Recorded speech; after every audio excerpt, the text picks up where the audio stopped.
শহীদ রাষ্ট্রপতি জিয়াউর রহমানের ৪৪তম শাহাদাত বার্ষিকী উপলক্ষে ঢাকা আইনজীবী সমিতির উদ্যোগে অনুষ্ঠিত হল চিত্রাঙ্কন ও রচনা প্রতিযোগিতা।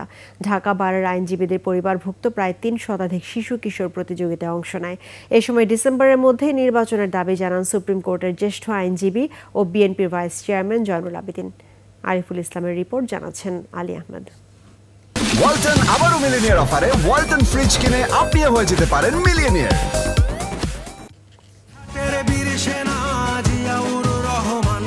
কেউ এঁকেছে শহীদ জিয়ার প্রতিকৃতি, কেউ বা লিখছে তাকে নিয়ে রচনা। ঘাতক মতিউরের সাবমেশিন গানের বুলেট কেড়ে নেয়। প্রতিযোগীদের কথায় উঠে আসে শহীদ জিয়ার দেশপ্রেম প্রসঙ্গ। তাকে রাখাল রাজা বলা হতো কারণ তিনি হলো কৃষি বিপ্লব করেছেন, উনি দেশের জন্য যুদ্ধ করেছিলেন, এজন্যই আমি ওনার ছবিটা।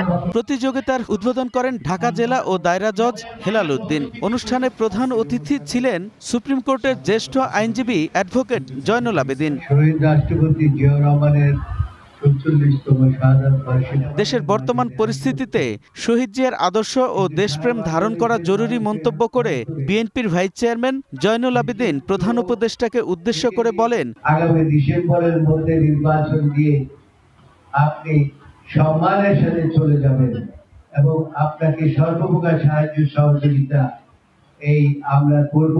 ভবিষ্যৎ প্রজন্মের মাঝে দেশপ্রেম ও ইতিহাস চেতনা জাগ্রত করতে এই আয়োজন অব্যাহত থাকবে বলে জানান আয়োজকরা।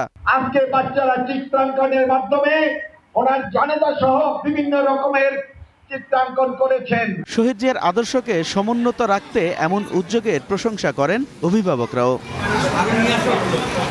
আলী আহমেদ, ২১ টেলিভিশন।